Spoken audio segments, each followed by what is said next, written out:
Bonjour à tout le monde. Bon dimanche. Le tout premier dimanche de l'année.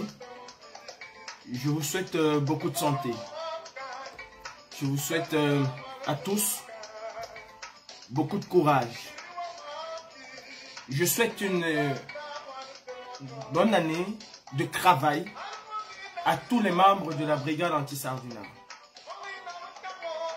Avant d'y arriver, permettez-moi de rendre hommage à cet artiste Kodo Sitoni qui nous a quittés. Kodo Sitoni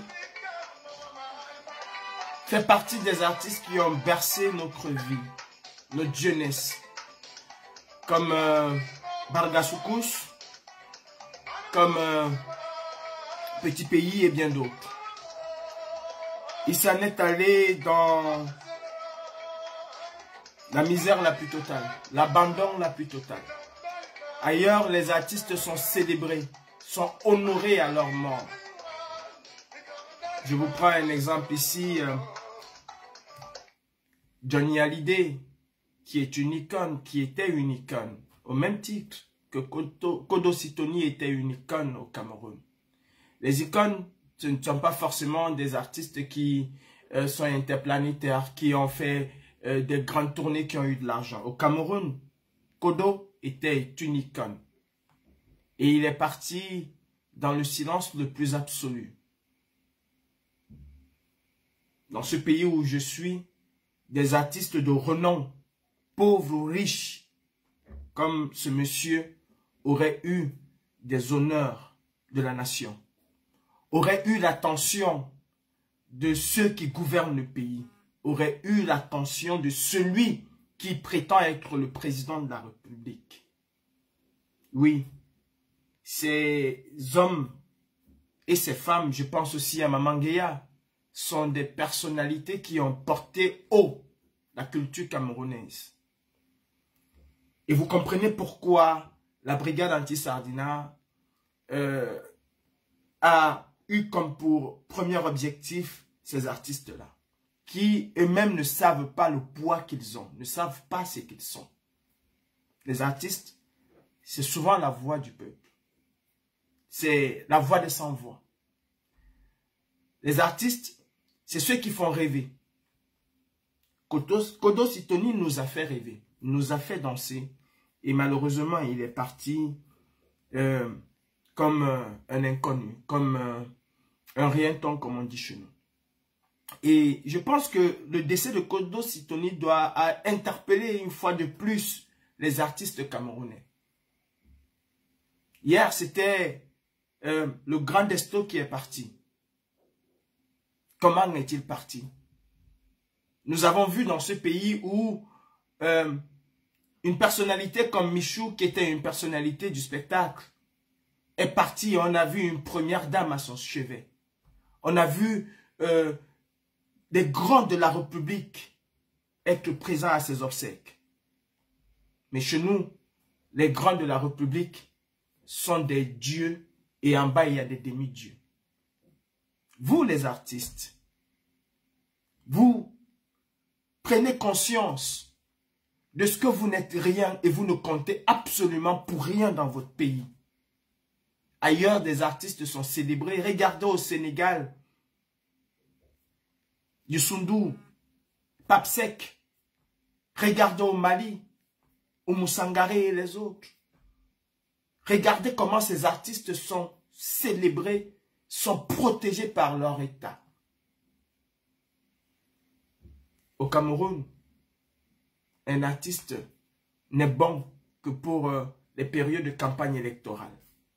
Et après, plus rien. Dommage. Dommage qu'avec votre silence complice, vous participez à votre misérable condition. Vous participez à faire en sorte que vous ne soyez pas pris en compte. La CAN va se jouer au Cameroun et je suis sûr qu'on ira chercher des têtes d'affiche à l'étranger au détriment de vous. Et vous viendrez dire après, Paul Biya, Ayop. Et vous partirez toujours comme des petits rats. Dommage. Ils ne méritaient pas une fin pareille. C'est une icône de la musique camerounaise. Malheureusement, il est parti dans le silence et l'abandon total. Aujourd'hui, je fais ce live pour adresser mes vœux de courage. Je ne peux pas souhaiter une bonne année aux Camerounais, je l'ai dit. Peut-être pas officiellement. Je souhaite mes vœux de courage. Et j'apporte mon petit réconfort et le petit réconfort de la brigade anti-Sardina à tous les prisonniers politiques. J'ai entendu des infamies. J'ai entendu des gens croire que être prisonnier politique, c'est appartenir à un parti politique. Non, c'est pas ça un prisonnier politique. Un prisonnier politique, c'est un individu emprisonné pour des motifs politiques, quel que soit cet individu. C'est-à-dire délit d'opinion ou même de croyance. C'est ça un prisonnier politique. Celui qui est emprisonné pour des raisons politiques. Encarté ou pas encarté. À partir du moment où une personne a une pensée contraire à l'établissement et qu'il est embastillé, il est un prisonnier politique. Et je m'adresse à tous ces prisonniers politiques. J'ai souvent l'habitude de dire prisonniers politiques et prisonniers d'opinion. C'est pour qu'on essaie de comprendre, mais en réalité, ce sont des mêmes prisonniers. Sébastien Ebala n'est pas qu'un prisonnier d'opinion, c'est un prisonnier politique, au même titre que Philomon Monkam et les autres, Salomon Béas. Mes frères, je vous demande pardon. Je vous demande pardon parce que nous n'avons pas su vous libérer. Par des guerres intestines, par des querelles stériles. Nous nous sommes laissés embrigader dans une sphère qui ne pouvait pas nous permettre de mieux nous déployer et de mieux faire connaître votre cause.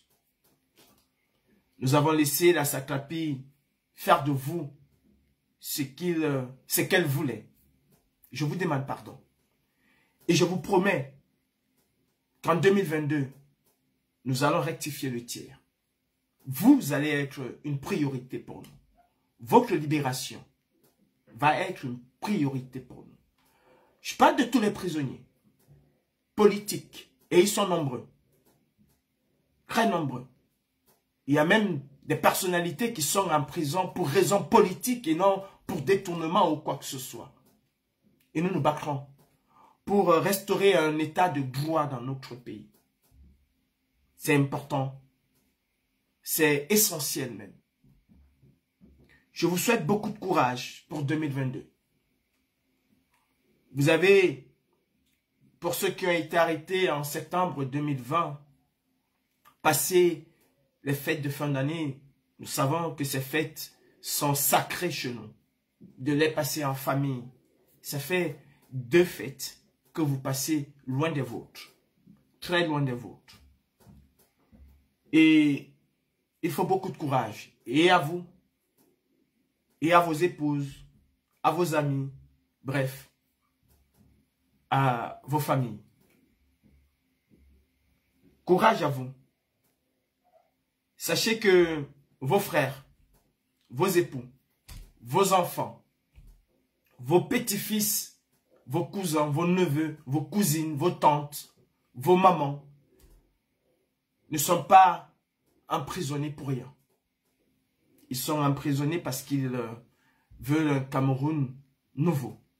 Parce qu'ils veulent un Cameroun digne. Parce qu'ils veulent un Cameroun de prospérité, de bonheur pour tous. Ils sont emprisonnés pour une cause commune. Et nous devons respecter ces gens. Nous devons leur apporter du réconfort moral et ce que nous pouvons. Mes pensées et les pensées de la brigade anti-Sardina, les pensées des milliers de non-amis sont dirigées vers vous. Nos prières sont pour vous. Pour que vous soyez encore plus forts et plus déterminés dans ce combat qui nous incombe à tous. Sachez que vous n'êtes pas seuls. Malgré les quiproquos qui peuvent exister, il y en a qui se battent et qui se battront de toute leur énergie pour que vous puissiez recouvrer la liberté le plus rapidement possible et pour qu'ensemble, nous arrivons à bouter hors de notre pays la dictature. Cette dictature qui est sans foi ni loi. Oui, mes frères, c'est dur. Et personne n'aimerait être à votre place. Personne. Surtout dans des conditions ignobles que nous connaissons. Prenez beaucoup de courage. Comme disent nos frères ivoiriens, Yako. Courage et détermination doivent être votre leitmotiv. La brigade anti-Sardinat va se déployer dans les prochaines semaines. Et nous allons mener une campagne terrible contre la dictature de Biya Bivendon. Je ne vous en dirai pas plus parce que le travail est en train de se faire. Et vous verrez les résultats dans les prochaines semaines. Je tiens aussi à dire merci. Merci à ces milliers de Camerounais que nous appelons vulgairement les non-aimés. Oui, sachez-le, je l'ai toujours dit, et beaucoup aussi le disent, vous êtes la colonne vertébrale de ce combat. Merci d'être là, d'être toujours là. Depuis presque 4 ans aujourd'hui, 3 ans, vous avez su faire montre d'une détermination sans pareil. Oui, vous, les plus négligés, vous, parfois les plus diffamés, parfois les plus insultés parce que vous n'êtes pas d'accord avec X, parce que vous n'êtes pas d'accord avec Y, parce que vous n'êtes pas d'accord avec Z. Et au gré des accointances, on vous insulte. Je ne vous insulterai jamais parce que vous n'êtes pas d'accord avec moi. Je ne vous insulterai jamais parce que je connais le travail énorme que vous abattez. Sans vous, ce que nous appelons aujourd'hui résistance ou révolution n'aura aucun sens. Quand nous appelions aux marches, c'est vous, ces milliers de non-aimés, personnes inconnues, qui ont toujours répondu présent. C'est vous qui avez fait et qui faites le plus souvent la masse critique. Si nous voulons parler de combattants, combien sommes-nous? Pouvons-nous, en tant que combattants, faire une marche et qui aura un retentissement? Non. C'est pour cette raison que je vous respecte et que je vous respecterai toujours. Beaucoup d'entre vous ont eu pendant des années l'habitude de partir au Cameroun. Et il y en a que nous ne connaissons même pas, ni d'Adam ni d'Ève, qui ont fait ce sacrifice de ne plus mettre les pieds au Cameroun en s'en fichant. Parfois même en restant dans l'ombre et ont décidé quand même de se battre. Les vrais combattants, ce n'est pas Calibré, ce n'est pas Fils du Planteur, ce n'est pas Max, ce n'est pas nous que vous voyons. Les vrais combattants, c'est vous.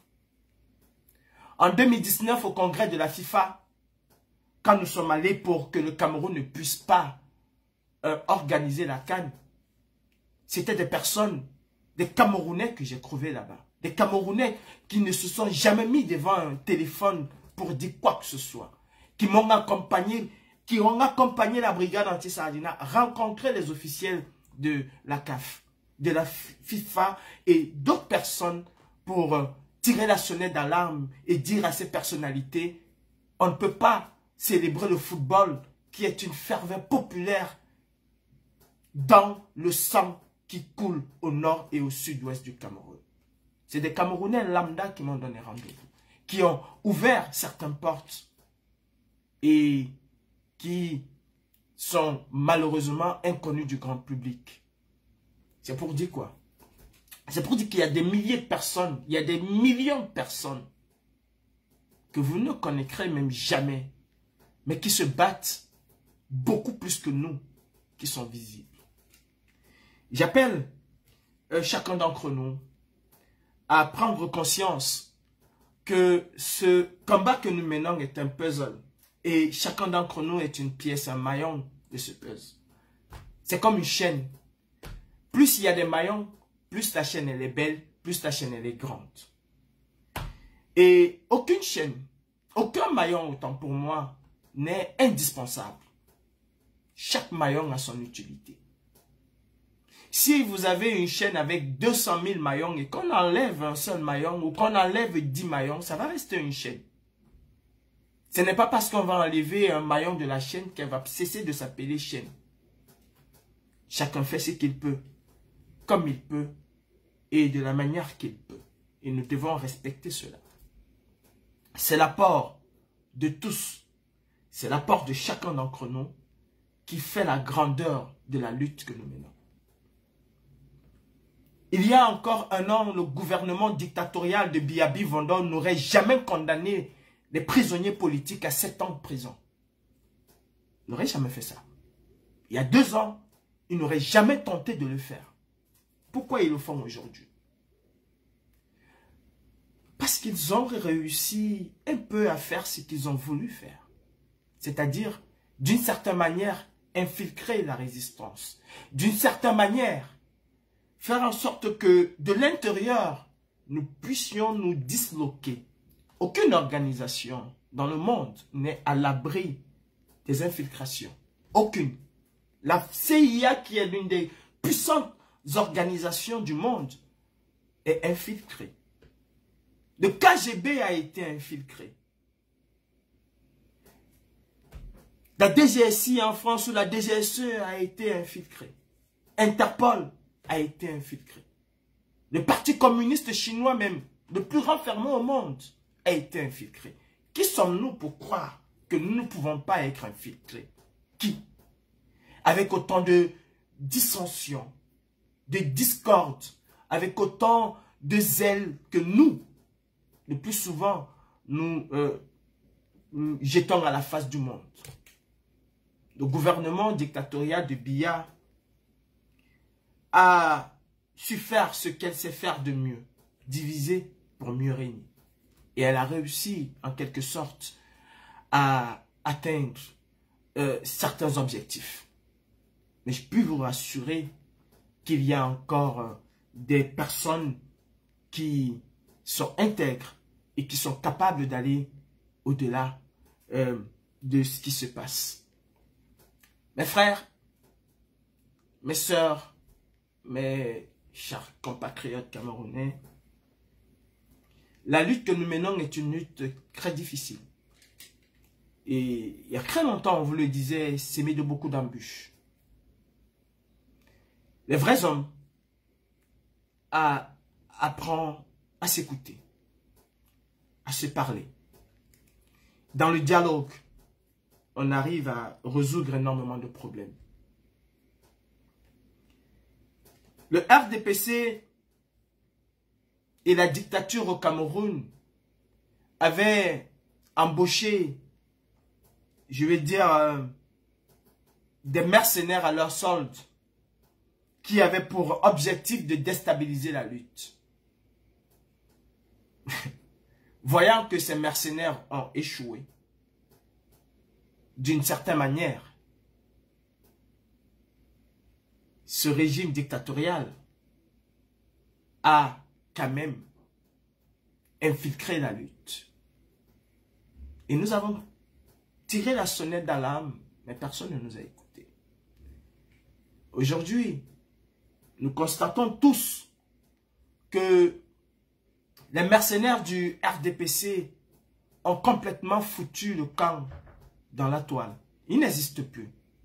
Ils ont laissé et ils ont déroulé le tapis rouge à nos propres frères de la lutte qui retournent plus leurs armes contre des lutteurs comme eux que contre la dictature de Biya Bivondo. Pourtant, c'est l'ennemi, je pense, ou je pensais, commun. L'histoire et le temps nous laissent apprécier de qui est dans la lutte pour la libération du Cameroun et qui est dans une autre espèce de lutte. Ceci n'est pas le sujet. Le sujet aujourd'hui, c'est que nous devons comprendre que ces prisonniers-là avaient besoin de nous, avaient besoin d'une espèce d'unité. Unité ne veut pas forcément dire travailler ensemble dans les mêmes maisons ou dans les mêmes groupes. Une unité dans l'objectif. C'est ce que nous devions et c'est ce que nous devons à ces prisonniers politiques. À tous ces prisonniers politiques. Avoir une cible et verrouiller nos armes, quelles que soient ces armes, sur cette cible. Et je pense que la cible, c'est le régime dictatorial incarné par M. Biya Bivondo Barthélemy, Machiavel, Biya, le monstre. Non, c'est pas le shogun ou quoi que ce soit. C'est le monstre. Nous devons libérer les prisonniers politiques. Et nous avons, tous ensemble, que ce soit, je ne parle pas de la diaspora, je parle des Camerounais. Nous avons la force et la capacité de le faire. Et il faut que nous soyons unis dans cette lutte commune qui nous appartient à tous, qui n'appartient à aucune personne plus qu'à d'autres personnes. Et je parle de ceux qui sont véritablement engagés dans la lutte. Nous avons échoué, et il faut le reconnaître. Nous avons échoué parce qu'on passait plus de temps à se battre pour dire « Moi, je suis avec tel, toi, tu n'es pas avec tel. Moi, je soutiens tel, toi, tu ne soutiens pas tel. Moi, c'est tel, moi, c'est... » Nous avons passé le temps à le faire. Et les... Comment je vais dire ça? Le gouvernement dictatorial de Paul Biya a compris exactement qu'il pouvait faire des Camerounais ce qu'il voulait. Et ils ont condamné des personnes qui a eu l'intention de marcher, qui est venu empêcher une bagarre à 7 ans de prison, qui est allé devant le domicile de son président, exiger sa libération à 7 ans de prison.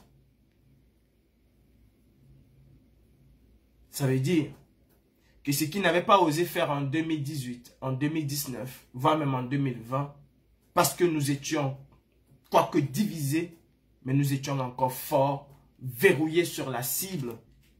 Ils ont compris qu'ils avaient gagné avec cette infiltration qu'ils ont apportée dans la lutte.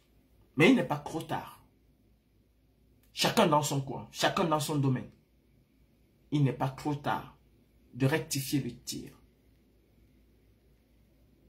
Et cela ne pourra se faire qu'en prenant conscience que nous nous battons pour le Cameroun et rien que pour le Cameroun.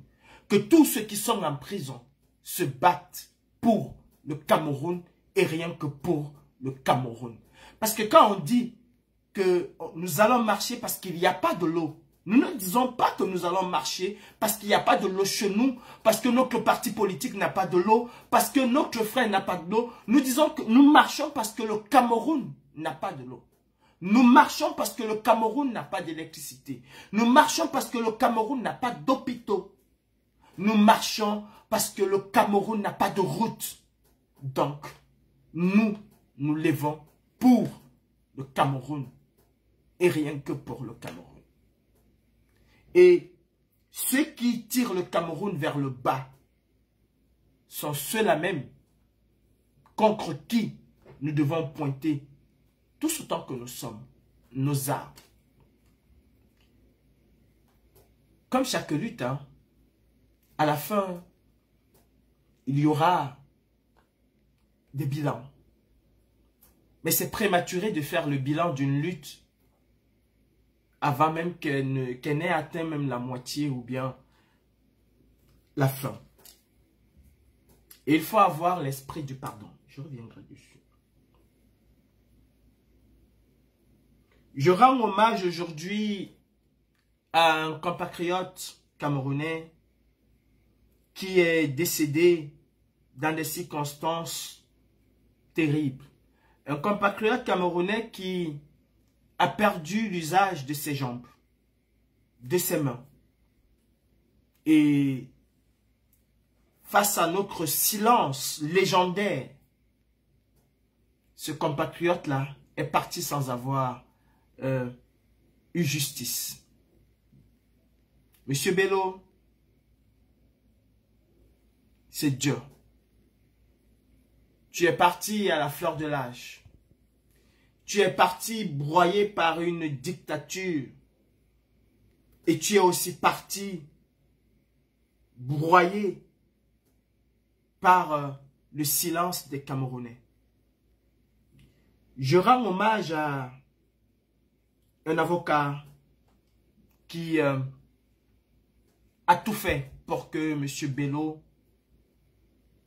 soit rétabli dans son droit, pour qu'il obtienne justice. Maître Sim, malgré le décès de Bello, vous pouvez être fier de vous, fier de ce que vous avez fait pour rendre l'honneur à ce jeune garçon qui est ancré avec ses 2 pieds et qui est sorti sur une chaise roulante. Nous accusons ces policiers. Nous accusons le régime dictatorial de Paul Biya. Non. Nous aussi, nous avons été complices. Et chaque Camerounais, du plus petit au plus grand, a sa part de responsabilité dans la mort de Bello. Dans la mort de ce jeune Camerounais qui a été tué à Bafoussam. Dans les morts de ces milliers de Camerounais qui sont assassinés au Cameroun. Nous avons, chacun d'entre nous, une part de responsabilité. Pourquoi? Parce que nous sommes silencieux.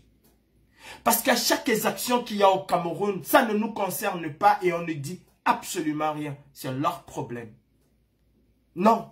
C'est très facile de dire le gouvernement dictatorial de Paul Biya a tué Bello. Nous avons tous ensemble avec ce gouvernement dictatorial tué, participé à la mort de Bello.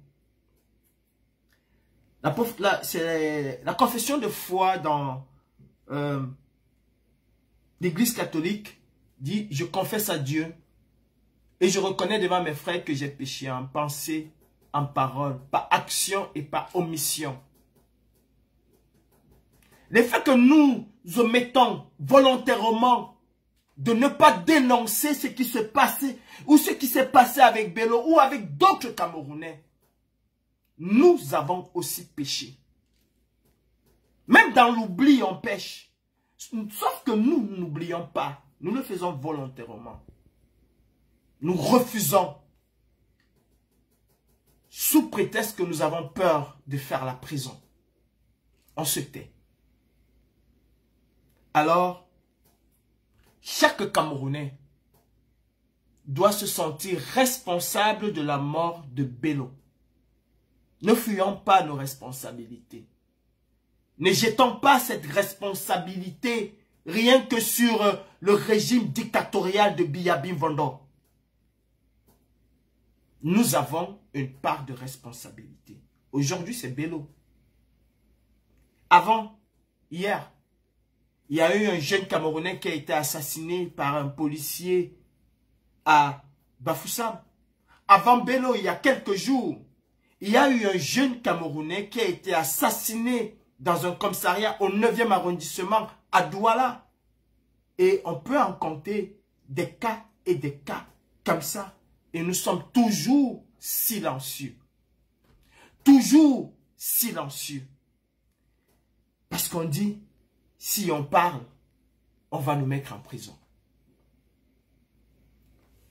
En justice, ça s'appelle non-assistance en personne en danger. Et vous savez que vous pouvez être condamné pour ça. Et nous, au Cameroun, citoyens camerounais, nous pratiquons cette non-assistance en personne en danger tous les jours. J'aimerais apporter ma petite contribution comme chacun d'entre nous. Je sais que c'est une famille vraiment très éprouvée en ce moment. Une famille qui broie du noir comme des milliers de Camerounais. Aux âmes de bonne volonté, ceux qui connaissent la famille, rapprochez-vous de cette famille et apportez-leur ce réconfort. Ils en ont besoin. Ayons une pensée pour Bello. Et disons une fois pour toutes au Cameroun, plus jamais ça. Aujourd'hui c'est Bello. Demain cela va être notre personne. Quand nos sœurs, nos mamans sont emprisonnées dans les hôpitaux, nous ne disons rien. Nous nous taisons. Toutes les mamans au Cameroun se taisent. Toutes les filles au Cameroun se taisent. Sauf quand ça leur arrive à elles. Et en ce moment, elles prennent un téléphone et alertent Facebook. Ce n'est pas à Facebook de régler ce genre de problème. Oui, les réseaux sociaux ont une force phénoménale. Mais c'est à l'État. C'est la patate qui a laissé qu'on la mange crue. Nous sommes tous fiers de la France, de l'Italie, bref de l'Europe.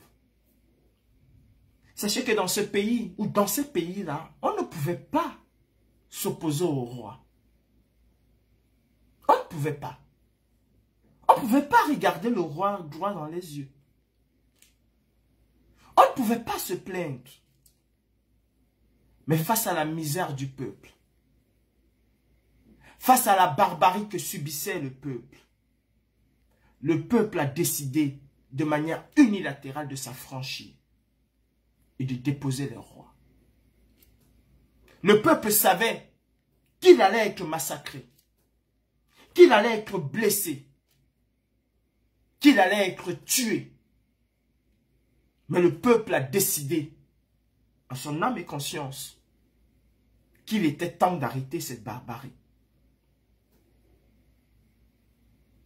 Comme nous les Africains, nous, les Camerounais, surtout nous, les francophones, nous avons croisé les bras et nous attendons que l'Occident vienne nous aider. Nous attendons, nous prions que la Russie vienne nous aider. Beaucoup de Camerounais ont oublié que hier était la journée de l'indépendance du Cameroun, 1er janvier 1960. Beaucoup de Camerounais ont oublié cela. Où sommes-nous? Où sommes-nous aujourd'hui? Plus de 60 ans après l'indépendance de notre pays.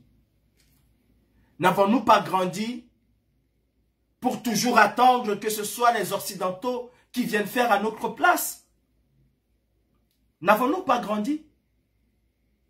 Monsieur Biyabi Vendor, monstre, le monstre Biyabi Vendor, a dit Urbi et Torbi devant tout le monde, devant toute la planète, que le Cameroun a des hôpitaux à la pointe de la technologie.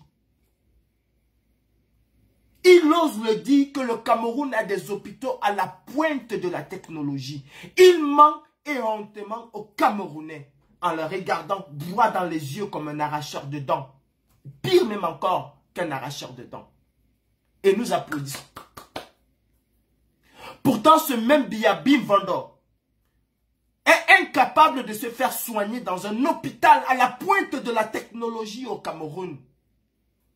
Pourtant, les ministres de Biya Bimvando sont incapables de se faire soigner dans des hôpitaux au Cameroun à la pointe de la technologie. Pourtant, la fille de Biya Bimvando, rien que pour voir un ophtalmologue, est obligée de prendre un vol spécial. Pourtant, au Cameroun, nous avons des hôpitaux à la pointe de la technologie. À la pointe de la technologie. Et nous avons applaudi. Demain, nous, les mêmes qui avons applaudi, nous allons être les mêmes. Devant les lits d'hôpitaux, devant les mouroirs que nous avons à faire des vidéos. Pardon, venez m'aider. Depuis que je suis là, on m'a abandonné. Et il n'y a pas de médecin. Nous sommes incapables de nous indigner. Très incapables de nous indigner. La responsabilité de la misère des Camerounais, elle est collective. Sous prétexte de la peur. Sous prétexte qu'on a peur d'être tué ou d'aller... Vous pensez que Biya peut encore tuer plus qu'il n'en a fait? Vous le pensez vraiment? Que Biya peut encore tuer plus qu'il en a fait? Êtes-vous conscient des Camerounais que Biya tue au Cameroun au quotidien? En êtes-vous vraiment conscient, vous, les Camerounais? Parce que moi, je continuerai à vous dire que la lutte de la libération de notre pays vous incombe au premier chef. Au tout premier chef. Je n'ai pas un problème avec l'électricité. Je n'ai pas un problème avec ma santé. Je vous le dis. Je n'ai jamais acheté un médicament, sauf quand je le veux. Je n'ai jamais acheté un médicament, sauf quand je le veux. Si je cogne ma tête ici, là, maintenant, je vais aux urgences. La toute première des choses qu'on va me faire est de façon gratuite. On va me faire passer une radio, un scanner et tout ce qu'il faut.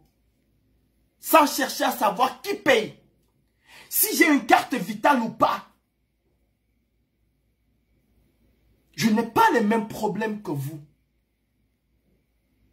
Mais nous sommes tous condamnés à changer le Cameroun. Nous avons eu une partition et nous avons toujours cette partition. Mais vous avez la plus grande partition à faire. La plus grande.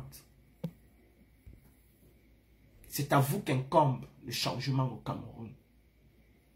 C'est vous qui allez en profiter. Ne vous faites pas berner par ceux qui vous disent « Asseyez-vous, nous en diaspora nous allons le faire. Asseyez-vous, on va vous envoyer en prison, on va vous abandonner. Asseyez-vous, nous allons aller à la CAF, nous allons aller à la FIFA, nous allons aller au FMI. » Nous avons fait tout cela. Qu'ont-ils fait? 180 milliards a été détourné. Est-ce que le FMI ou la Banque mondiale ou l'OMS a condamné le Cameroun pour autant? Non, au contraire, ils ont encore alloué d'autres fonds sans jamais savoir où sont passés les 180 milliards. C'est un jeu de dupes qui arrange tout le monde.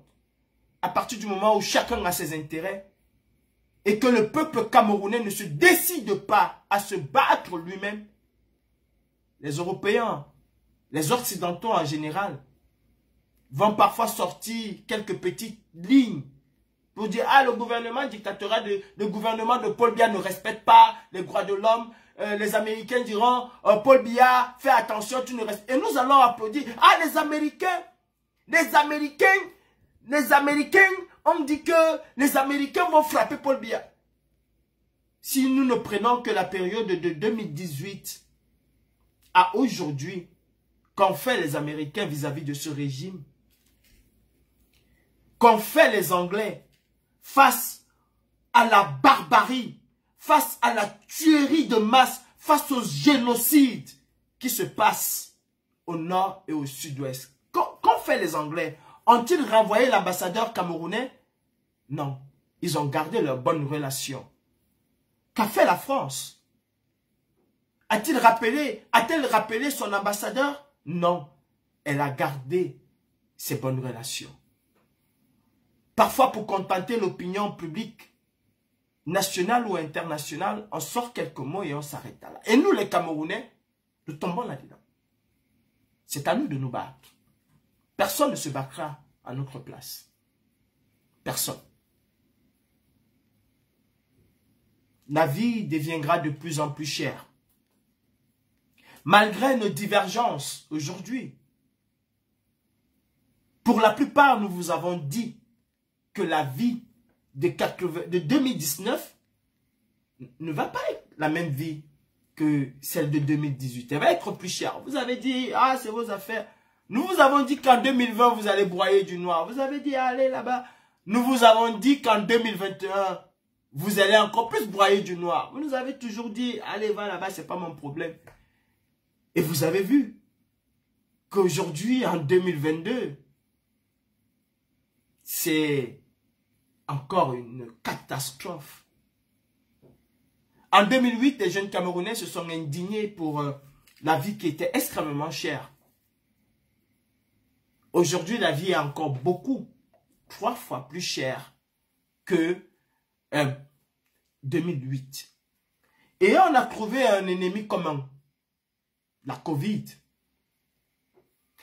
Il y a l'inflation, on vous dit, ah oui, il y a l'inflation parce que le fret maritime est impacté. Oui, le fret maritime est impacté. Ailleurs, on trouve des solutions. Mais au Cameroun, on ne trouve pas des solutions pour alléger la souffrance du peuple. Au contraire, les solutions qu'on trouve au Cameroun, c'est pour alourdir la souffrance du peuple. Et nous, les Camerounais, nous sommes encore silencieux. Au Cameroun, au lieu de subventionner l'huile, le riz, faire en sorte que les Camerounais puissent être même rationnés, que les Camerounais les plus indigents puissent être rationnés, on préfère prendre des centaines de milliards pour aller tuer d'autres Camerounais au nord et au sud-ouest. Et nous sommes complices. Croyez-moi, c'est la punition. Aujourd'hui, c'est dimanche. Nous allons aller chanter Tata Yesu, Papa Yesu, Tata Zambe. On va aller chanter à l'église, danser, faire le monde, tout ça à l'église. Appeler Dieu, invoquer Dieu par tous les moyens et tout et tout. Non, Dieu nous punit. Parce que nous sommes complices de ce qui se passe. Combien de milliards sont dépensés au nozo? On va vous taxer les appels. Même bientôt pour appeler quelqu'un. De toutes les façons, vous êtes même déjà taxé dessus. Peut-être vous ignorez qu'à chaque coup de fil que vous passez, vous avez une TVA qui est prélevée. Mais ça va grandir. Non, ce n'est pas la Covid qui est à elle seule responsable. Ce n'est pas la Covid. Ce gouvernement a trouvé une manne financière, a trouvé un filon. Vous êtes le filon de ce gouvernement. Sachez que c'est vous qui payez les séjours de Brenda Biya. Sachez que c'est vous qui financez le train de vie impérial de la famille Biya. Sachez que c'est vous qui financez le train de vie majestueux des ministres, des directeurs généraux, des secrétaires en Europe. Sachez-le. C'est vous qui financez cela. Et quand Brenda vient mettre une chaussure à 50 000 € ou à 100 000 € ou à 10 000 €, vous êtes les premiers encore. Oh ma chère Brenda, tu es belle, hein? Tu es bien habillée. Hein? Mundan, c'est votre argent. C'est pas son argent à elle. Sinon, si Brenda travaillait et gagnait 2 000 €, je pense pas qu'elle pourrait s'offrir une chambre d'hôtel à 18 000 €. Je pense pas. Je ne pense pas. Mais nous sommes fiers de voir Brenda Biya vivre une vie princière avec notre propre argent. Et nous sommes incapables d'acheter les Tchakalawata à nos enfants. Et nous applaudissons Paul Biya Ayop. Vous savez, c'est fini le temps où, pour demander quelque chose à Paul Biya, pour demander quelque chose au RDPC ou bien au gouvernement, tu mettais la tenue du RDPC sur toi, tu prenais ton téléphone, tu faisais un live et tu disais « Oh, mais voici, je souffre. » Parce que tu as la tenue et tu croyais que tes problèmes allaient être... Non, tu vas payer l'huile, acheter l'huile à 1500 comme nous. Tu vas acheter l'huile à 1500 comme mon arrière-grand-mère qui est décédée là. Même dans sa tombe, tu vas broyer du noir comme nous. Ouais. Et à ces personnalités camerounaises, il y a une histoire qui s'est passée aux États-Unis. Et là, je viens à M. Samuel Eto'o-Fils. Monsieur Samuel Eto'o-Fils, il a dit, c'est ton pied, mon pied. Tu finiras par prendre tes responsabilités. Parce que tu es une icône. Ouais, c'est ton pied, mon pied. Excusez-moi. Aux États-Unis, il y a un chauffeur de camion qui a perdu les freins de son camion. Il a causé un accident et il y a eu 4 personnes qui sont mortes dans cet accident. Ce chauffeur de camion a écopé de 110 ans de prison cumulée. Je dis qu'il a écopé de 110 ans de prison cumulée. Monsieur Eto'o, Ben Joseph Antoine, Roger Mila, je ne vais pas citer les artistes parce que, bien qu'ils sont des icônes, mais même au Cameroun, ils sont considérés comme des zéros macabou. Mais j'appelle tous ces icônes camerounaises-là, au Cameroun. Kim Kardashian, en tant qu'une icône,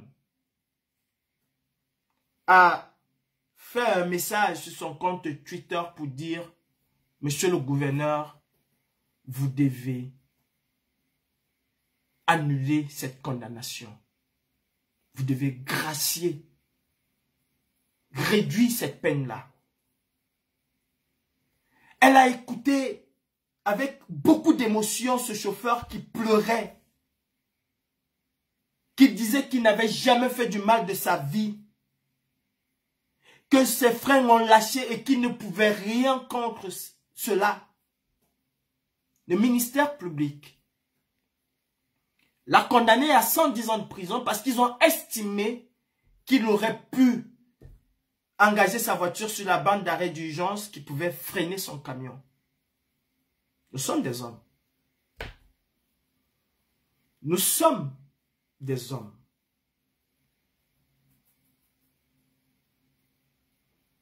Et face à certaines situations,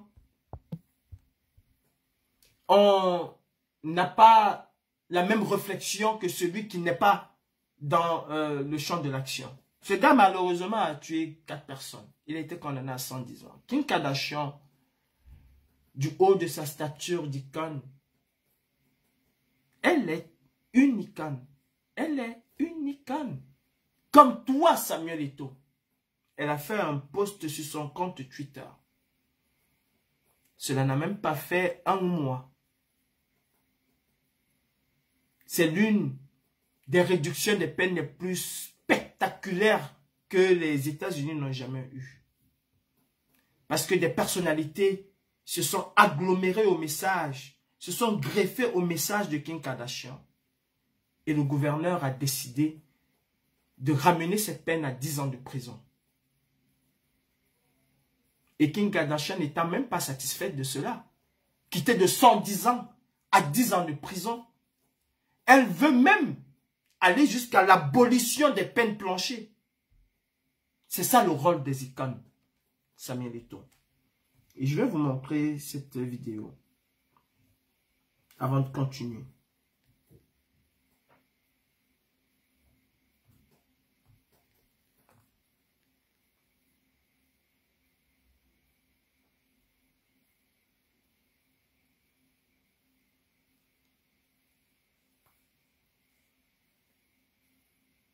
Excusez-moi, donnez-moi juste une minute.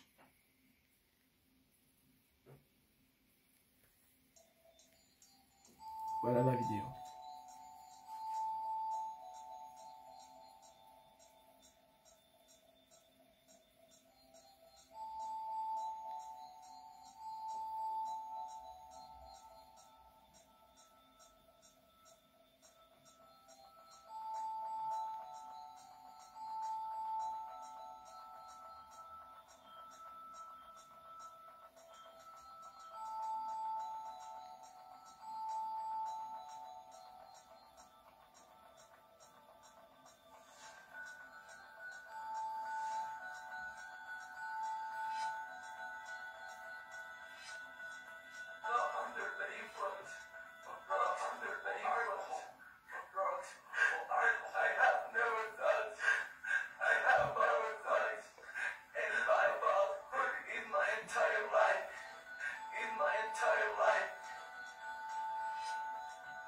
Là, c'est le gouverneur. Et voilà l'icône. Voilà l'icône.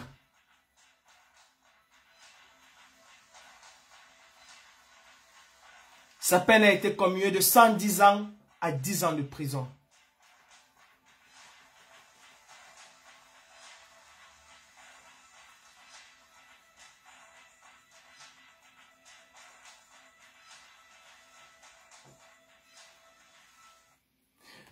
Et si vous allez dans les réseaux sociaux, vous allez voir, si ceux qui veulent, Monsieur Eto'o, qu'avez-vous fait en réalité d'aussi précieux pour les Camerounais?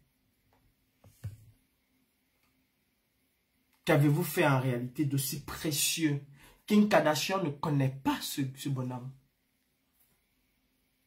Mais elle a été sensibilisée, elle a été touchée par la peine que vit ce gars.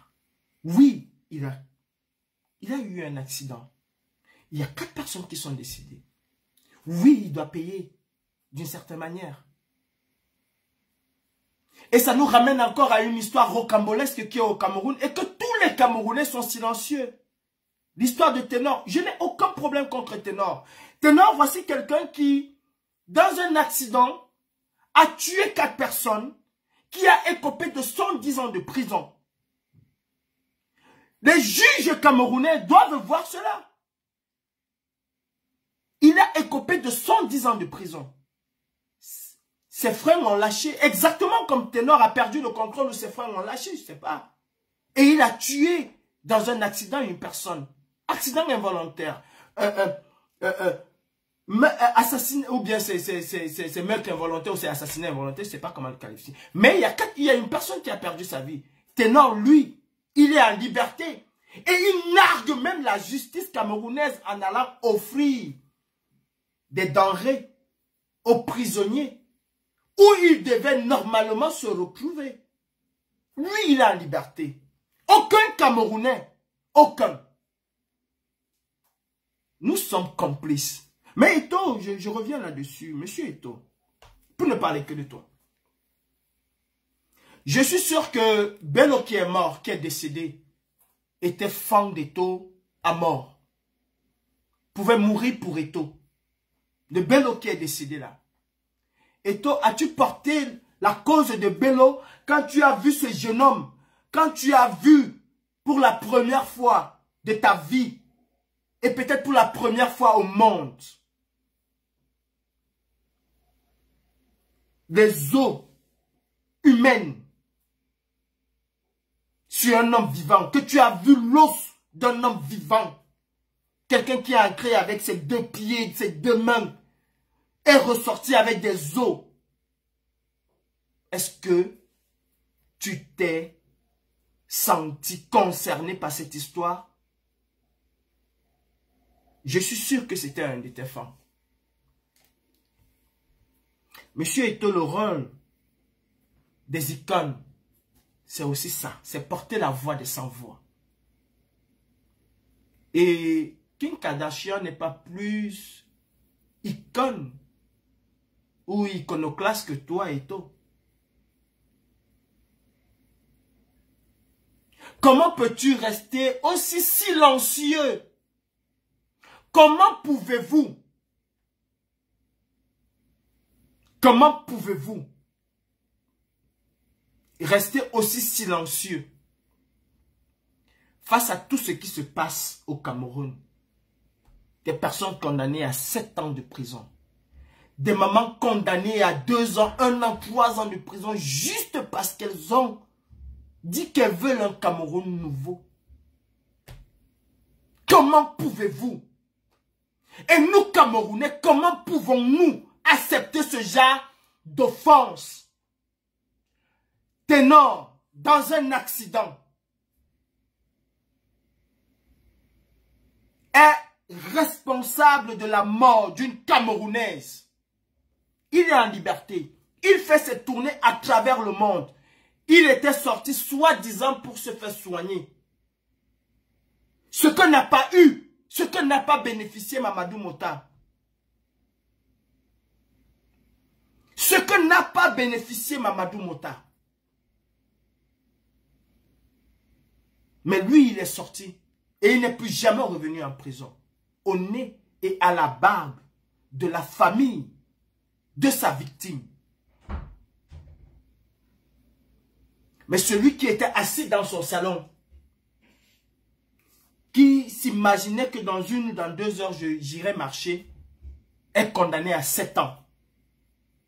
Aucune voix ne se lève. Monsieur Eto'o, tu t'es battu juste pour être le président de la FECAFOOT.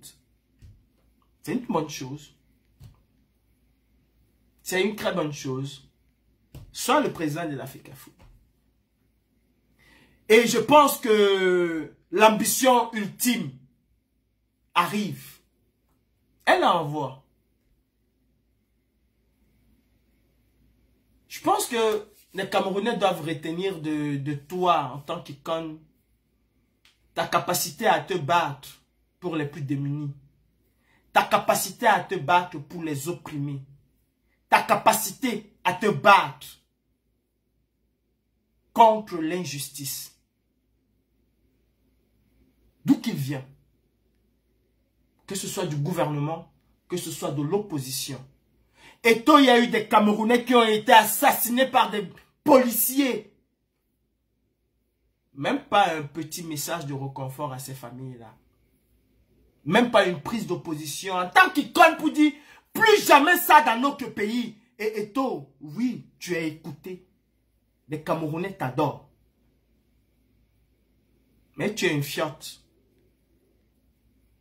Tu es une tapette. Tu es un baltringue. Ouais. Tu ne mesures même pas la force de frappe que tu as. Et même quand tu mesures, et même quand tu es conscient de cette force,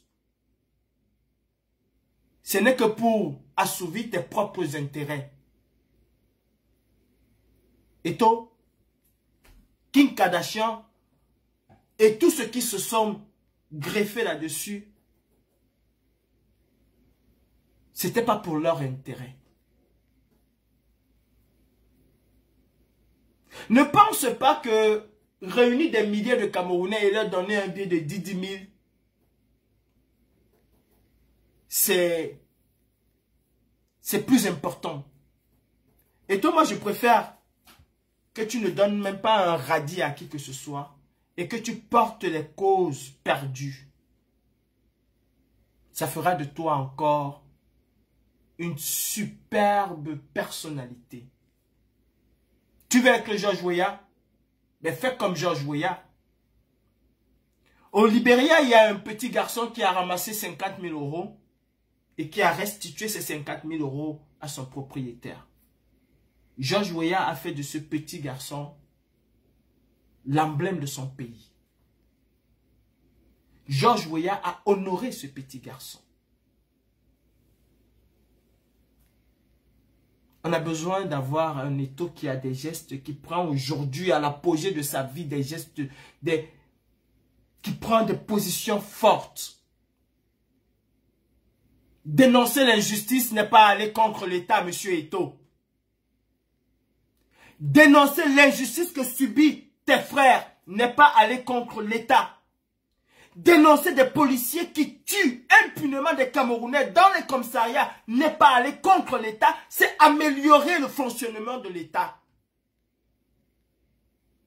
Je suis un illettré et je vous rappelle que le Cameroun a les plus gros agrégés du monde. Le Cameroun a les plus grands agrégés du monde. Mais ce que l'illettré, ce que le cancre a fait au Cameroun, dépasse tout ce que les agrégés l'ont fait. Pasteur Marcello disait, les Camerounais, l'école, les diplômes, mais allez construire votre pays. Et il faut que nous arrêtons un peu avec cette histoire qui revient toujours. Et c'est ça, c'est parce que nous avons peur. Peur de faire ce qu'il y a à faire, que nous trouvons toujours que c'est l'autre. Quand tu dis que Ténor est en liberté, on te dit non, ce sont les autochtones. On te dit non, le Cameroun est pour eux. Mais c'est nous qui avons laissé que le Cameroun soit pour eux. Vous vous souvenez des histoires des Tutsis et des Hutus? À un moment, ceux qui étaient opprimés ont dit, ça c'est bon, ça s'arrête là. Jusqu'à quand allons-nous subir, nous? On vient à Bana, on tue un enfant, et on est impuni. Quand tu veux parler, on te dit que ce sont les autochtones. On vient à Bafoussam, on arrête un Camerounais. On tire sur lui à bout portant. Quand tu veux parler, on te dit que ce sont les autochtones. Celle-là qui a tiré, elle était Betty ou elle était Boulou. Comme pour nous, les autochtones, c'est Betty Boulou. Elle était Betty, elle était Boulou. Et même si elle était Betty Boulou. Bon, une gendarmerie de 10 gendarmes dépasse toute une population de 300 000 personnes pour dire qu'on va mettre ça à feu et à sang. On va brûler cette gendarmerie. Comme ça, ils vont comprendre qu'ils ne feront plus jamais cela. 10 gendarmes dépassent 300 000 Camerounais à Bafoussam. Non, c'est parce que ce n'était pas notre problème, c'était le problème de ce garçon et sa famille. Aussi longtemps que nous allons réfléchir comme ça, nous n'irions jamais loin et nous n'allons pas sortir de l'auberge. Mes frères camerounais, pour finir, Jean-Michel Nitieux, député Vouri du SDF, a appelé à une marche le 8 janvier, samedi, non seulement pour la libération des prisonniers politiques, pour l'arrêt de la guerre au nord et au sud-ouest, aussi pour dire non à la vie chère. Et comme toujours, la singularité camerounaise s'exprime à travers un certain mépris, à travers certaines rivalités, à travers certains positionnements qui ne disent pas parfois leur nom, qui ne doivent même pas exister. Ceux qui devaient porter ce combat de la vie chère, ce combat de l'injustice, sont plus en arrière-plan et on préfère te dire c'est la marche du SDF. C'est dommage. Moi aujourd'hui j'appelle les partis politiques, tous les partis politiques, dites de l'opposition, j'appelle au premier chef, au premier rang, la société civile camerounaise, qui, elle, est le gendarme du peuple, qui, elle, est le porte-étendard, le porte-flambeau, le porte-voix du peuple,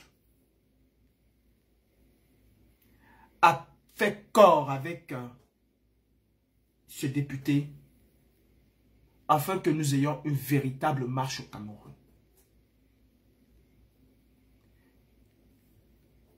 Cette marche doit être une marche nationale.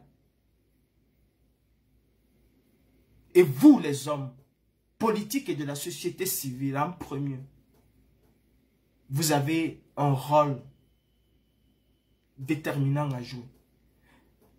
Arrêtons de dire que 2022 va être une année difficile, une année de tous les dangers au Cameroun. Ne remettons pas à demain ce que nous pouvons faire parce que c'est un peu... Non, faisons-le maintenant et faisons-le samedi. Faisons sortir des milliers de Camerounais dans la rue. Et pour que cela soit une réussite, il faut que la société civile puisse prendre sa part et sa grande responsabilité dans cet appel citoyen. Il faut que les partis politiques de l'opposition puissent prendre sa part de responsabilité. Il faut qu'à partir de demain, que ces leaders politiques, que ces leaders de la société civile, moi j'aurais souhaité qu'ils fassent un appel commun, qui demande aux Camerounais de prendre aussi leurs responsabilités. Il faut que tous soient ensemble, unis, main dans la main, pour faire de cette marche un triomphe. Il faut préparer le plan B. Parce que nous ne soyons pas dupes. Si c'est juste programmer une marche et qu'on annule, parce que probablement c'est ce qu'ils feront, qu'est-ce qu'on fait?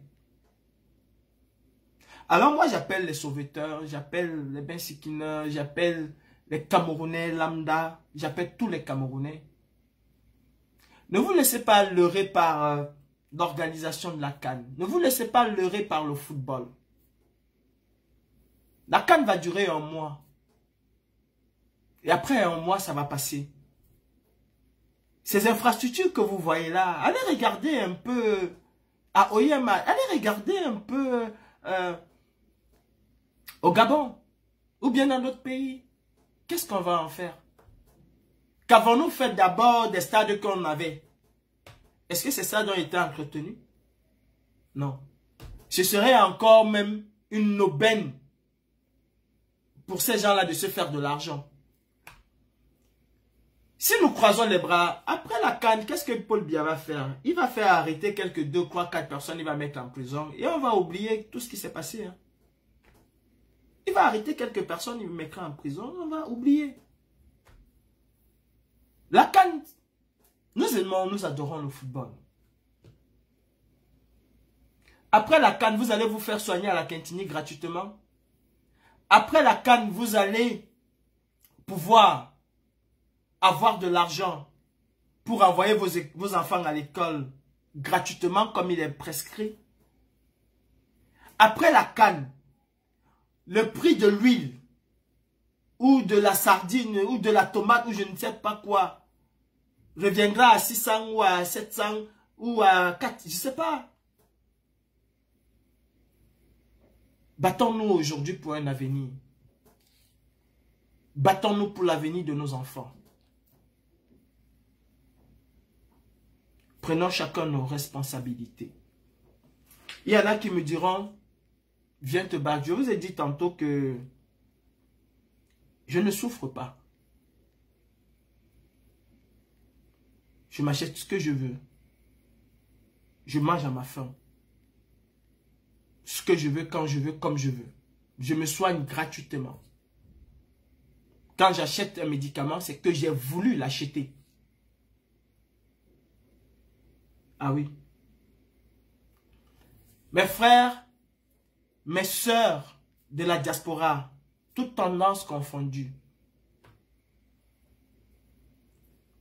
pour que nous puissions vivre une belle vie en diaspora, on monte, on descend.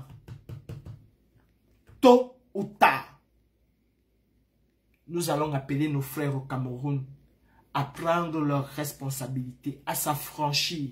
Ou sinon, nous allons demeurer des éternels esclaves. Toi qui dis à ton frère au Cameroun, hey, la fête du SDF là, je ne veux pas te voir là-bas, hein. Ne sors pas. Hein. C'est toi qui fais 4 boulots. C'est toi qui fais 4 boulots. Parce qu'il faut nourrir et tes enfants. Parce qu'il faut t'acheter tes Louis Vuitton.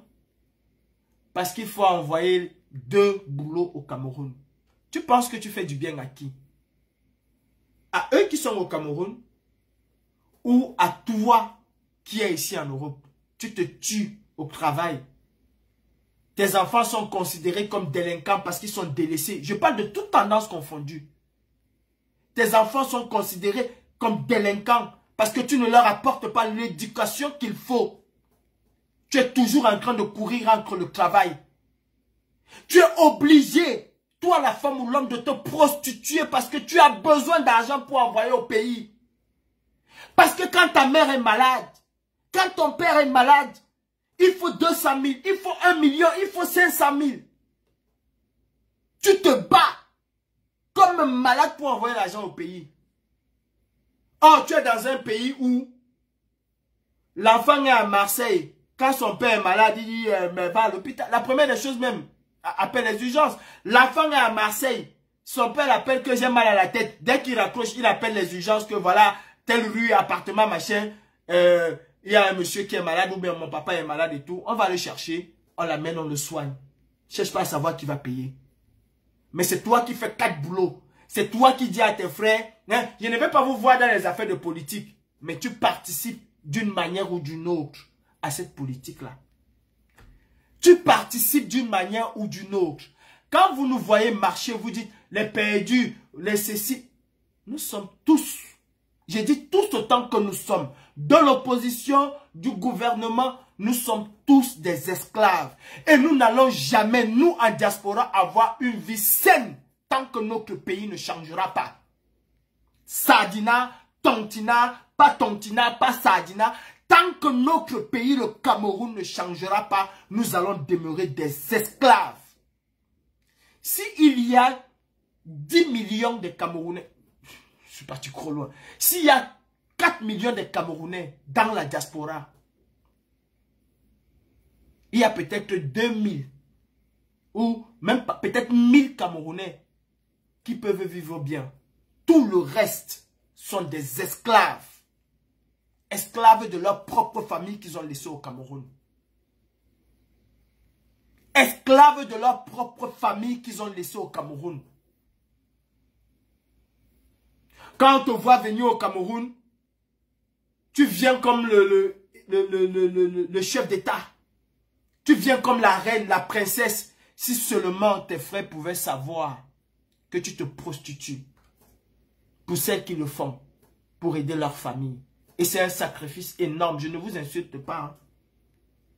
Et je respecte cela. C'est un sacrifice énorme. Mais vous pouvez mieux faire en faisant prendre conscience à vos frères au Cameroun que l'union fait la force. Que l'union fait la force. Ne pensons pas que les filles bêtises qui sont en Europe vivent mieux que les filles bagantées ou que les... Ne pensons pas cela. Nous vivons tous la même misère. Elle se lève, la fille bêtise qui est en Europe, à 4 h le matin. Même si elle va dire demain Paul Biya ailleurs, pour moi j'appelle ça de l'inconscience. Même si elle va dire demain Paul Biya, laissez notre papa Paul Biya, on va lui s'élever jusqu'au paradis. Même si elle le dit, elle est inconsciente. Même s'il le dit, il est inconscient. Combien d'entre nous arrivons déjà à vivre avec nos salaires, je dirais misérables de 1500 ou 2000 euros? Combien arrivons à vivre? Tu payes ta maison à combien? Pour pouvoir envoyer au Cameroun. Imagine que tu as un parent qui a le diabète et qu'il faut envoyer de l'argent au Cameroun tous les jours. Mais tu deviens fou. Tu deviens fou, tu ne dors pas. Tu finis un travail à 18 h. Tu reprends un travail à 19 h pour arrêter peut-être à 2 h le matin ou à 3 ou à 6 h. Tu dors 2 h, tu te réveilles toute ta vie. Toute ta vie. Et on va passer le temps, nous, en diaspora, à se tuer. Oh, je suis Tontina. Oh, je suis Sandina. Oh, vous êtes les talibans. Les talibans se battent pour que toi, demain, tu ne puisses plus faire de la prostitution pour aider ta famille. Voilà pourquoi les talibans se battent. Voilà pourquoi, enlevons cette histoire d'ethnie qui nous tue devant nous et pensons au Cameroun. Parce que nous tous autant que nous sommes, nous souffrons de cela. Ceux qui ne souffrent pas de cela, c'est ceux qui ont dit à leur famille, allez vous faire foutre. Je n'ai pas de père, je n'ai pas de mère, je n'ai personne, je suis seul. Celui-là, hein, il vit sa vie de mbeng, mais à 1000 à l'heure. Il vit sa vie de mbeng à 1000 à l'heure. Il a ses 2000, il a sa petite chambre, il n'a même pas d'enfant. Parfois même, il a l'enfant avec la mère de l'enfant est en Djamena, ou bien même, il n'a même pas reconnu l'enfant. Mais il vit sa vie de mbeng à 1000 à l'heure. Toi, qui dit Paul Biya Ayop, moi qui dis que Paul Biya doit quitter le Cameroun, nous vivons la même galère de l'Europe. La même galère de l'Europe. Combien d'entre vous là font 4 boulots? Ici en diaspora. Vous qui dites Paul Biya Ayop, Paul Biya va te soulever, le père de la nation. Combien d'entre vous, après avoir dit Paul Biya Ayop, vous allez faire 6 h, 20 h, 20 h, 23 h pour rentrer dormir 2 heures de temps. Le jour où tu es libre, c'est le téléphone qui sonne. Le jour où tu es libre, c'est le téléphone qui sonne. Tu prends les passes 14 h, 15 h, 30 minutes. Et après ça, tu penses que tu es une personne, une femme ou un homme digne. Paul Biya nous fait souffrir tout ce temps que nous sommes. Continuons à dire Paul Biya Ayop, mais nous souffrons des affres de Paul Biya. Continuons à dire on va aller protéger Brenda. L'argent qu'on aurait pu soigner ton père, ta mère, ta soeur, tes enfants, c'est ça qu'on donne à Brenda qu'elle vienne se pavaner dans des hôtels en Europe. Et tu es là, tu dis Ayop, Brenda, on te soutient, hein, mais c'est toi qui vas finir, tu finis de dire Brenda, on te soutient, tu vas faire 4 boulots. Ah oui. C'est toi qui finis de dire Brenda, on te soutient, tu vas faire 4 boulots. On te voit dans le train, c'est toi qui dors. Tu prends le taxi même. C'est le taximan qui te dit, mais on est déjà arrivé parce que tu dors. Partout où tu es posé pour 1 minute, tu dors. Mes frères au Cameroun, sachez que vos sœurs, que vos frères que nous sommes, pour vous, nous souffrons énormément. Ne nous voyez pas quand on vient là, ou bien ne voyez pas ceux qui viennent là, avec des gros costumes, des gros habits. Et je vais vous dire, beaucoup de Camerounais, beaucoup des Africains, c'est en janvier là qu'ils vont faire les achats. Ils attendent les soldes. Quand tout est bradé à moins 50, à moins 80, c'est là où on achète. Hein? C'est là où on achète. On vient au Cameroun, on joue les caïds. On lave les caca. Ils ne vous disent pas qu'ils lavent les caca. Ils ne vous le disent pas. Vous les voyez là rouler dans des grosses voitures. Ils ne vous disent pas qu'ils se réveillent à 5 h, ils lavent bureau par bureau. Ils ne vous le disent pas. Qui finit à 5 h, il finit à 10 h, il entame un autre petit boulot à gauche. Ils ne vous disent pas qu'ils ne voient pas leurs enfants, qu'ils ne causent pas. Rares sont les Camerounais, je parle de nous, je laisse les autres. Rares sont nous les Camerounais qui restons comme ça avec nos enfants. Quand on rentre le soir, on donne les devoirs, on fait les devoirs rares. Parce qu'on rentre fatigué, il faut dormir. Il faut se réveiller, aller courir après les boulots. Je parle de Sardina, Tontina, je ne suis pas Sardina, je ne suis pas Tontina. Nous souffrons. Et ça, c'est la faute à Paul Biya. Si nous ne vivons pas le rêve européen que nous sommes venus vivre ici, c'est la faute à Paul Biya. Si tu as construit un immeuble. En réalité, tu aurais pu construire 10 immeubles en réalité. Et si tu t'es arrêté à un seul, tu as le même ennemi que moi, Calibri. Paul Biya Bimvondor. Je le dis. Et c'est la vérité. Parce que les autres 9 immeubles que tu aurais pu construire, tu as envoyé l'enfant, ton petit frère à l'école, à l'université, ton grand frère à l'université. C'est toi qui nourris ton grand frère dans la maison avec les enfants. C'est toi qui nourris papa. C'est toi qui nourris ce qui est tout à fait normal. C'est toi qui soignes papa. C'est toi qui soignes maman. C'est toi qui soignes tes tantes. C'est toi qui soignes tes oncles. C'est toi qui soignes tes neveux, tes cousins, tes cousines. Tout simplement parce que nous, à Diaspora, nous voulons rester les maîtres de la famille. Quand on tousse, les gens se mettent à genoux.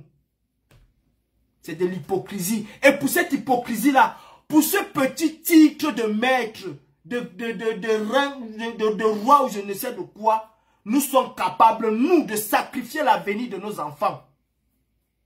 Nous, de sacrifier l'avenir de nos enfants. Et après on dit que, oh, les blancs sont racistes, oh, les blancs sont ceci. On n'a même pas eu le temps, nous-mêmes, nous n'avons pas le temps d'être avec nos enfants. Nous n'avons pas le temps d'être avec nos enfants. On ne croyez pas que c'est que les gens d'un parti politique qui souffrent. Non, nous souffrons tous en Europe. Et si nous voulons que ça change, je ne dis pas que nous allons arrêter d'aider nos familles. Nous n'allons pas arrêter. Mais si la situation des Camerounais change, au lieu de construire toute ta vie un immeuble au Cameroun, tu pourras en construire 3 ou 4 ou 5. Au lieu d'investir, de rentrer investir, je ne sais pas, 100 000 euros, 1 million d'euros au Cameroun, si tu n'avais pas eu toutes ces charges-là, mais tu aurais pu investir 4, 5, 10 millions au Cameroun. Tu aurais pu l'investir. La misère du Cameroun est un frein pour nous-mêmes. C'est un frein pour nous-mêmes. Et prenons conscience aujourd'hui, 2 janvier. Prenons conscience.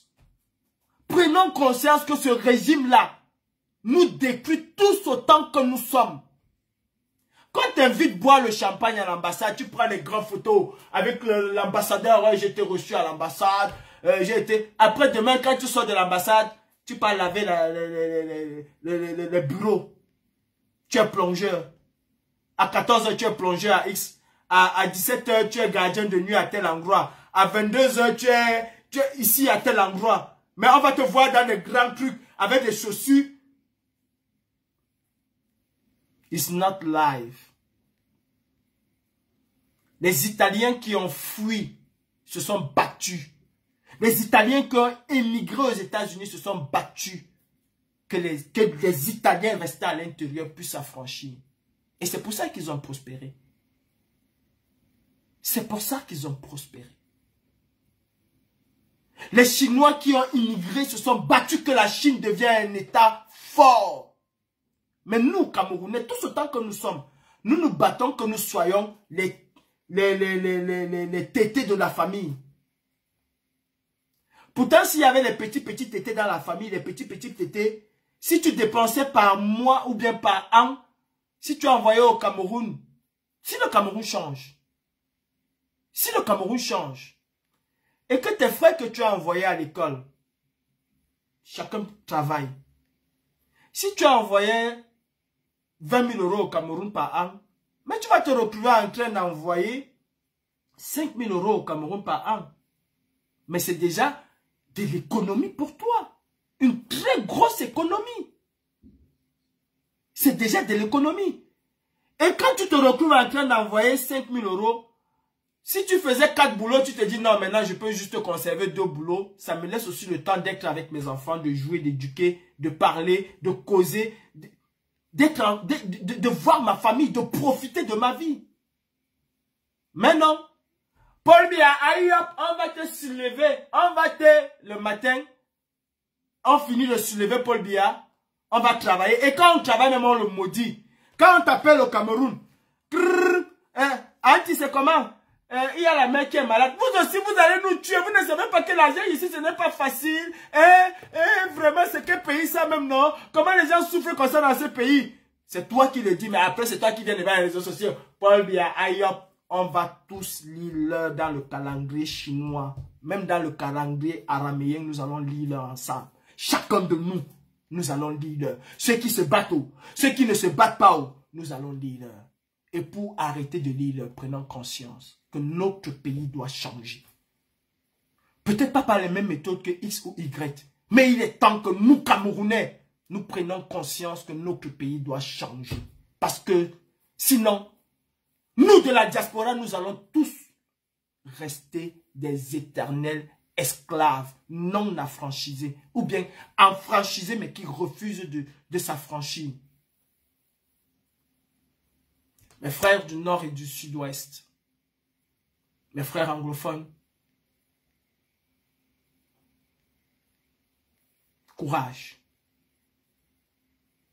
Courage pour le combat que vous menez. On peut l'aimer, on ne peut pas l'aimer. Ce n'est pas le plus important. Le plus important, c'est que vous avez cette détermination qui nous manque à nous. Pourtant, vous n'êtes pas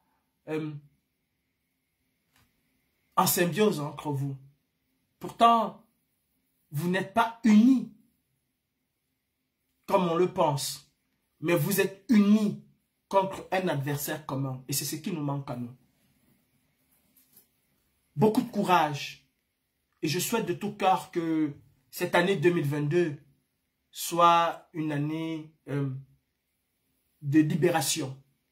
Soit une année véritablement de paix. Mes pensées à la fin sont pour nos mamans. Vous qui êtes abandonnés dans des brousses. Vous qui donnez naissance sur des feuilles de bananier. Vous qui vous garnissez avec des feuilles de patates, de bananes, je ne sais pas quoi, je ne peux même pas imaginer. Beaucoup de courage. Beaucoup de courage et beaucoup de force à vous. Je ne saurais terminer ce live sans avoir une pensée pour une fondation, la fondation Paul Aya Abiné. Soyez bénis. Une fois de plus, beaucoup de courage à vous. Ensemble, nous vaincrons. Mes frères de la lutte, chacun dans son domaine, n'oublions pas que nous devons avoir un seul ennemi, c'est Paul Biya. Le moment où chacun fera valoir qui est pour qui, pourquoi ou je ne sais pas quoi, viendra. Mais nous ne pouvons vendre la peau de l'ours sans l'avoir abattu. À ceux qui rêvent être ministres, ceux qui rêvent être secrétaire général, être directeur général, c'est tout à fait normal et légitime. Mais pour y arriver, pour que vous soyez nommé ministre ou que vous occupez quelque poste que ce soit, mettons tous la main dans la gadoue. Battons-nous tous ensemble avec détermination, force et beaucoup de courage. Faisons tomber la dictature et chacun pourra faire valoir ses droits, ses compétences, ses qualités. Et le Cameroun que nous voulons construire, c'est un Cameroun pour tous les Camerounais. Ceux qui se sont battus ou ceux qui ne se sont pas battus. Je m'interdis de souhaiter une bonne année. Pourtant, les années précédentes n'ont pas été bonnes. Je souhaite juste la libération du Cameroun. Qu'ensemble, nous faisons tomber cette dictature. À tous les malades, les oubliés du Cameroun, beaucoup de courage. Et à tous les Camerounais, prenons conscience qu'ensemble, aucune dictature au monde ne peut nous vaincre. Regardez la France, pour ne prendre exemple que sur elle. C'est ensemble que les Français sont arrivés à bout de la dictature impériale ou royale. C'est tous ensemble, dans un souci commun. Et c'est ce qui doit nous animer. Très bonne semaine à chacun d'entre vous. Pensons Cameroun et pas à nos intérêts personnels. le temps où nous allons penser, chacun dans son domaine, à nos intérêts personnels, viendra. Mais pour le moment, pensons Cameroun. Arrêtons d'être des esclaves, parce que nous sommes des esclaves. L'union fait la force, c'est vrai. Et dans cette union, on n'est pas obligé d'être tous, et je le dirai encore, dans la même sphère, dans la même boîte, dans les mêmes groupes. Mais on est obligé d'avoir une union dirigée vers notre adversaire. À vous les prisonniers politiques, la brigade anti-Sardinat se battra. Et nous allons obtenir votre libération. Ça, je vous le promets. Beaucoup d'entre vous ont presque purgé leur peine, mais beaucoup vont être libérés. Et je peux vous dire que où on nous attend le moins, c'est où nous arriverons. Je dis bonjour à tous les membres de la brigade anti-Sardinat France. Bonjour à Sepatriache, Yves Tchato, Mirabel Tchamba. Bonjour à toi, Galbert. Bonjour à Cyril, Jordan, Stacy, Suzanne, fils du planteur, Gréboni. Bonjour à tout le monde. Je pourrais citer tout le monde. Kael. Bonjour à toi, mon petit de confiance. Bonjour à vous. Bonjour aux non-aime. Mes frères, c'est vous qui avez le combat.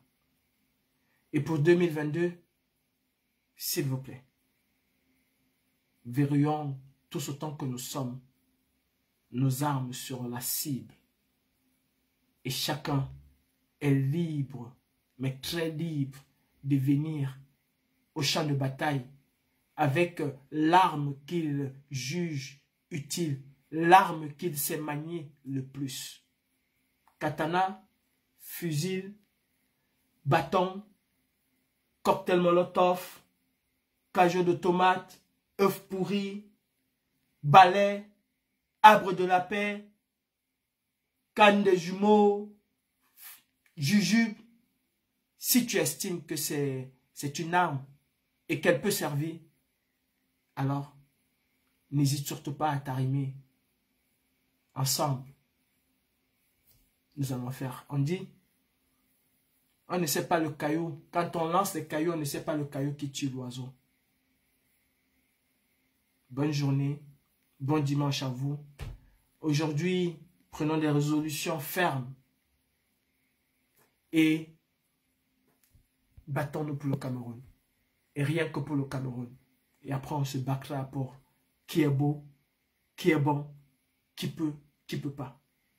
Pour le moment, c'est le Cameroun et rien que le Cameroun qui doit nous intéresser. Parce que ceux qui se battent même nos leaders, disent se battre pour le Cameroun. Alors qui sommes-nous pour nous battre pour autre chose que ceux que nous suivons se battent? Nous nous battons pour le berceau de nos ancêtres. Bon dimanche et à bientôt.